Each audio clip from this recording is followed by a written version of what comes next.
우리 집에는 텔레비전이 없다. 소파도 없다. 청소기는커녕 전기밥솥도 없다. 반면 의자는 5개고 조명도 4개나 있다. 언뜻 물건이 적은 것 같아 보여도 미니멀리스트 치고는 뭐가 많다. 누군가는 불편함을 느낄 수도 있겠지만 물건에 대한 호불호가 분명한 나에게는 이보다 더 편한 곳이 없다. 나의 취향에 꼭 맞는 공간이기 때문이다. 나만의 취향을 충분히 누리면서 그 외의 것들은 말끔히 치우고 가뿐히 지내는 지금의 이 생활이야말로 넘쳐나는 정보들로 어지러운 오늘날을 슬기롭게 살아가는 가장 쉬운 방법이라 생각한다. 내가 바라는 것은 거창하지 않다. 그저 하루하루를 기분 좋게 지내고 싶을 뿐이다. 내가 추구하는 생활 방식과 업무 스타일을 계속해서 고수하는 건 이런 연유에서다. 돌아보면 내가 행복을 느끼는 순간은 집에서 느긋하게 라디오를 듣고 책을 읽고 차를 마시며 집안의 인테리어를 바라볼 때다. 내가 생각해도 나는 집에서 쉬는 걸 참 좋아한다. 여행을 떠나 호텔에 묵는 것도 좋아하고 나들이도 즐겨하지만 역시 집에 돌아와야 마음이 놓인다. 자연스럽게 어떻게 하면 우리 집을 세상에서 가장 쾌적한 공간으로 가꿀 수 있을지 줄곧 생각하게 됐다. 아무리 해도 절대 호감이 가지 않는 집안일은 되도록 간소화하고 필요 이상의 약속이나 모임도 줄인다. 하고 싶지 않은 일을 줄인 대신 그렇게 해서 생긴 시간과 에너지를 마음 가는 일에 더 쏟는다. 그 결과 하루하루가 즐겁고 지금까지 인생 중 지금이 가장 만족스럽다. 인생에서 정말로 소중한 건 사실 그리 많지 않다. 스스로를 기준으로 삼아 조금 더 자유롭게 살아도 된다. 이건 내 인생이니까. 중요하지 않은 건 생각하지 않아도 얽매이지 않아도 괜찮다. 그런데 시간을 낭비하기에는 우리 삶은 그리 길지 않다. 나에게 가장 소중한 것이 무엇인지 알고 그 외의 것들은 속 시원히 떨쳐내 이것저것에 욕심내지 않는 삶. 이 밑바탕에는 미니멀리즘이 깔려있긴 하지만 미니멀리즘이라는 개념에조차 얽매이지 않는 라이프 스타일이 지금 내가 추구하는 심플한 삶의 본질이다. 물건을 버리는 궁극적인 이유는 행복하기 위해서다. 물건을 버릴 때마다 고통스럽고 삶의 만족도가 떨어진다면 그게 다 무슨 소용일까 싶다. 물건을 산다는 건 나에게는 물건을 버리는 것보다 더 용기가 필요한 일이다. 모처럼 큰 마음 먹고 샀는데 몇 달 지나지 않아서 실증나면 마음 아프니 웬만한 확신이 들 때까지 사지 않는다. 물론 고심 끝에 구입했어도 실패로 이어질 때도 많다. 하지만 나에게 필요하지 않다는 깨달음은 사서 써보아야 비로소 얻을 수 있다. 다음에 같은 실수를 반복하지 않으면 된다. 흔히 물건보다는 경험이 중요하다고 하지만 물건이야말로 곧 경험이 아닐까 하는 생각이 들 때가 있다. 가구든 주방도구든 좋은 것을 쓰면 시간의 질이 몇 배는 향상된다고 느끼기 때문이다. 이를테면 조명이 비춰내는 공간이 그렇다. 부드럽고 편안한 불빛 사이에서 보는 밤은 기분마저 포근해진다. 그리고 그릇, 국 한 그릇과 흰쌀밥과 잔반찬이 전부일지라도 그릇 덕분에 진수성찬처럼 느껴지기도 한다. 끝으로 침구도 마찬가지다. 깨끗이 세탁한 마소제 침대 시트와 이불 커버에 살이 닿을 때의 기분 좋은 감촉은 하루의 피로를 싹 날려준다.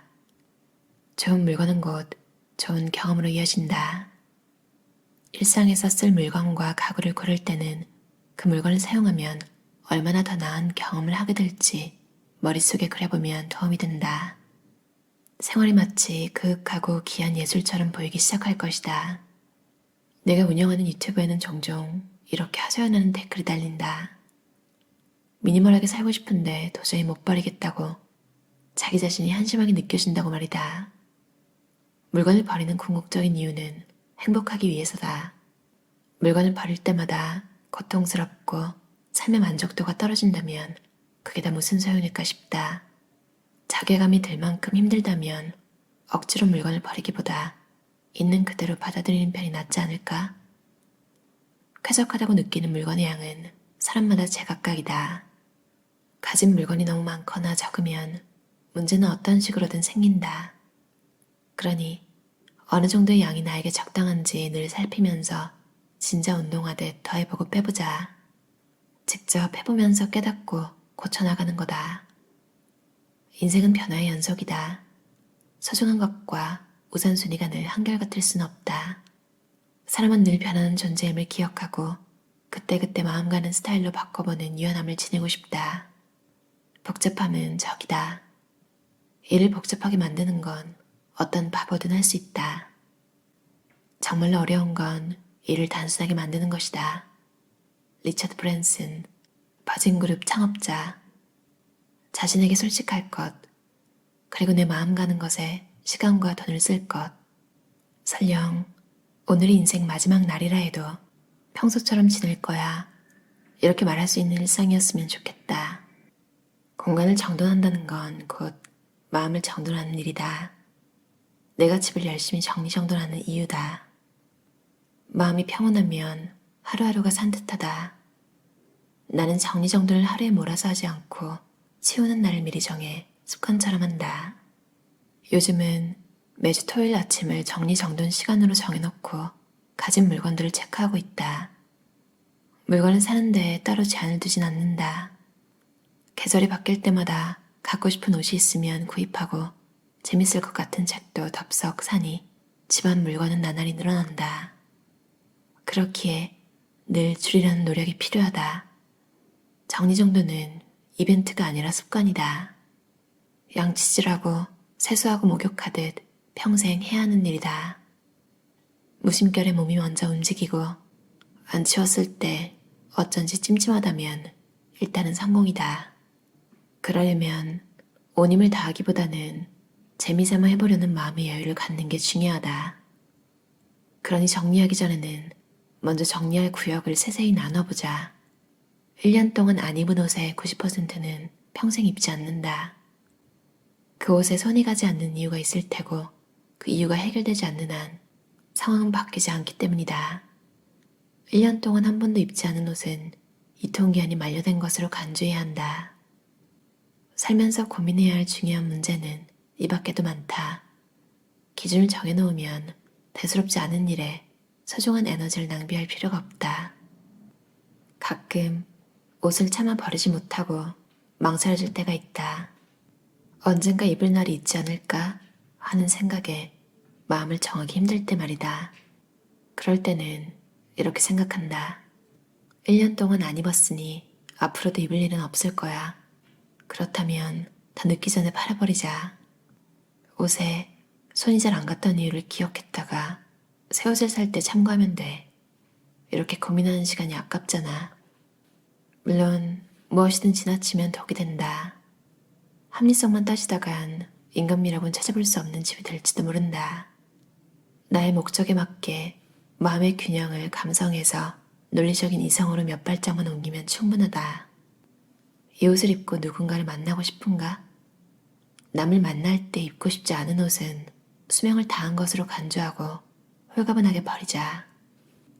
병원에 가서 진찰 때에 눕느라 신발을 벗었다가 양말에 시원하게 구멍이 나 있어서 얼굴을 붉혔던 경험이 있다. 2번 다시 겪고 싶지 않은 경험이다. 옷장을 열었을 때 그날 입고 싶은 옷을 바로 집을 수 있는가?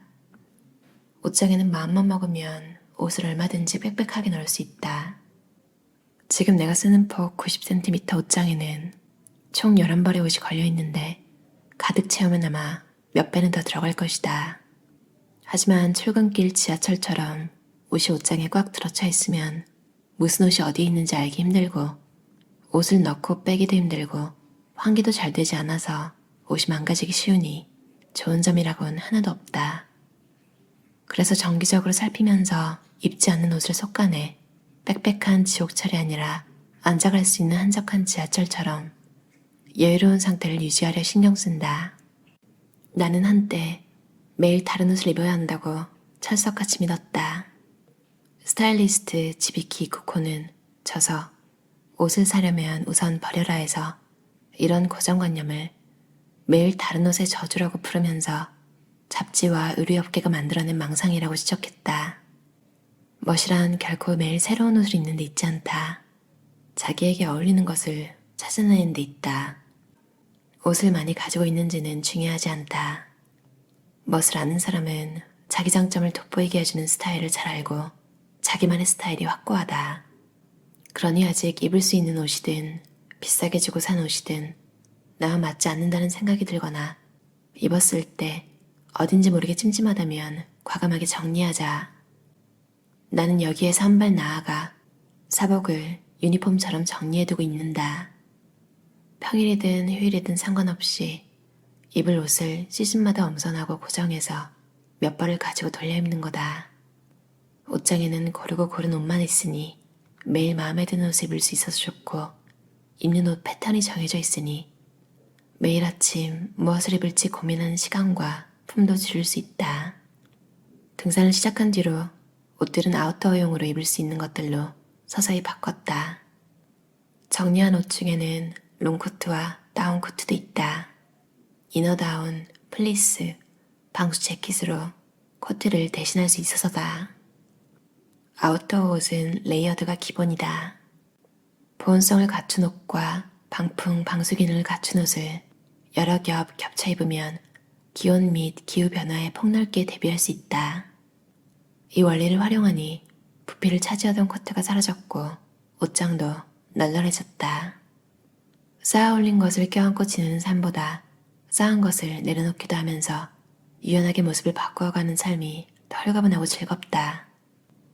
나의 라이프 스타일이 앞으로 어떻게 바뀌어갈지 스스로도 기대가 된다. 토미 저자의 단순한 삶이 나에게 가져다준 것들이란 책이었어요. 로그인 출판사에서 나온 책인데 감사하게도 구독자분들께 5권을 지원해 주신다고 하셔서 댓글에 있는 신청서를 작성해 주시면 추첨을 해서 출판사에 연락처를 보내도록 할게요. 미니멀리즘이라는 거를 정말로 극단적으로 그냥 무조건 없는 거, 그리고 모양새는 전혀 중요하지 않다, 이런 분들도 있지만 또 물건이 없는 걸 선호하지만 고르고 고른 그 물건만은 또 되게 뭐 비싸고 싼 걸 떠나서 마음에 꼭 들어야 되는 거야. 스타일이 있어야 되고 또 그런 나만의 스타일이 묻어난 물건들이 있는 곳에서 쉬어야 쉬는 것 같은, 전 약간 좀 반반인 것 같은데 원래는 되게 그런 게 있었어요. 막 똑같은 커튼, 소파베드, 똑같은 이불. 옛날에 극세사 이불 왜 그렇게 좋아했는지 한국 살 때. 그래서 저는 항상 이사를 가더라도 똑같은 암막 커튼을 달고 똑같은 소파베드 옮겨놓고 똑같은 이불, 그리고 똑같은 식기, 그리고 또 제가 좋아하는 음악 포스터 같은 걸 몇 개 걸어놨었어요. 그러니까 어디로 이사를 가든 항상 금방 적응하고 그냥 똑같은 곳에서 쉬는 느낌? 책에서도 그런 얘기가 나왔잖아요. 그러니까 물건이 꼭 경험이기도 하다고. 그러니까 뭔가 우리가 많이 읽은 이 미니멀리즘 책에서는 물건보다 경험을 택하는 삶을 살고 싶다, 뭐 이런 내용이 많잖아요. 근데 이 책에서는 물건도 어떻게 보면 경험이라고, 그게 되게 공감이 갔어요. 또 선호하는 색깔의 물건, 이런 것도 되게 마음의 평안 이런 걸 주기도 하잖아요. 소재가 될 수도 있겠고, 저는 또 리넨 소재 이불 커버, 베개 커버, 시트 이렇게 되게 좋아한다고 하잖아요. 괜히 저도 관심이 가더라고요. 다음에 이불 커버를 바꿀 때 한번 고려해봐야겠어요. 나는 심플하게 산다를 쓴 사사키 우미씨 인터뷰 본 적이 있는데 그분은 수건을 그런 소재로 쓰더라고요. 그러니까 쓰고 이렇게 금세 이렇게 빨아서 말리면 또 금세 마르는, 참 사람마다 물건에 쓰이는 소재 선호도가 다른 것 같아요. 전 좀 두꺼운 수건 좋아하거든요. 근데 뭐 사실 그냥 아무거나 있는 거 쓰고 달아서 없어지면 바꾸고 그럽니다. 그래서 좋은 거 쓸 때도 있고 별로 안 좋은 거 쓸 때도 있고 그런 것 같아요. 그리고 또 두 부류로 나뉘잖아요. 집안일을 선호하는, 그러니까 정리를 원래 좋아하고 그러니까 집안일 하는 거 되게 즐기는 분들이 있어요. 그러니까 스트레스 쌓일 때 청소하시는 분도 있고. 근데 보통은 신경을 못 쓰죠. 저도 지난주에 너무 바빴어가지고 중요한 게 딱 끝나자마자 금요일에 너무 홀가분한 거야. 그제서야 이제 주방을 막 정리하고 그러는데 역시 깔끔한 주방을 보니까 너무 기분이 좋더라고요. 맞아요. 좋아하는데 그냥 생업이 바빠서 신경을 자주자주 편하게, 약간 좀 마음 편하게 청소하고 싶잖아요. 시간에 쫓기지 않고. 그리고 저는 좀 시간이 있더라도 중요한 일을 못 끝내면 그냥 항상 좀 그때까지 안절부절인 것 같아요. 끝날 때까지. 저도 선호하는 게 막 100점짜리 청소가 아니어도 된다. 80점 언저리만 되어도 제법 쾌적하다. 부담 없이 약간 깨끗한 생활을 할 수 있는, 예를 들면 도구 같은 걸 눈에 보이게 두는 거죠. 뭔가 우리가 생활을 하잖아요. 뭐 욕실에 가기도 하고 주방을 쓰기도 하고, 약간 겸사겸사 그때그때 바로바로 치울 수 있게 청소도구에 진입하는 장벽이 좀 있다면 솔직히 귀찮겠죠. 일본 저자의 책이고 원서 제목을 보니까 심플리스트 세이가츠, 심플리스트 생활. 한국어 제목도 단순한 삶이 나에게 가져다 준 것들이잖아요. 정말 읽다 보면, 근데 다른 미니멀리스트들의 책도 좀 그런 내용이 있었던 것 같아요. 미니멀리스트 생활하면서 오히려 좋은 사람들을 더 많이 만나고, 또 책을 썼기 때문에 저자가 되기도 했겠죠. 그러니까 뭐 첫 번째 책이 아니었을 수도 있지만 잃은 것보다 얻은 게 더 많은 미니멀리스트 생활. 책 제목에 걸맞게 정말 옷장부터 인간관계, 그리고 약간 내가 자주 보는 게 있으면 그게 마치 평범한 것 같잖아요. 근데 여러분도 느끼시지 않나요? 의외로 바깥에 나가면 미니멀리즘? 그게 뭔데? 아니면 알긴 아는데 왜 그러고 살아요? 이유가 있어요? 막 이런 사람도 있고, 뭐 유행을 한 적도 있고 유행이 아직도 어딘가에 있을 수도 있지만 사실 뭐 엄청나게 주류라기보다는 어딜 가면 좀 괴짜 취급 이런 걸 받기도 하잖아요. 고독은 인간의 숙명이라고는 하지만 그래도 저자가 내 인생은 내 것이니 나의 마음에 조금 더 솔직해도 괜찮지 않을까? 라고 써줘서 되게 좋았어요. 인생이 마냥 막 행복하고 좋은 일만 있진 않잖아요. 그래서 이런 이야기를 누가 해주면 아, 그냥 좀 원래 그럴 수 있는 거구나. 좀 편안함 이런 게 생기는 것 같아요. 저는 엔지니어링 분야에서 일하다가 디자이너로 전직을 한 케이스인데, 그래서 감각적인 면 이런 것도 되게 중요시해요. 합리적이고 간편한 삶을 원하면서도 스타일은 챙기고 싶은 분들은 특히나 더 좋아하실 것 같아요. 물건은 적지만 여러분의 취향은 가득한 그런 집에서 행복하게 사셨으면 좋겠어요. 들어주셔서 감사합니다.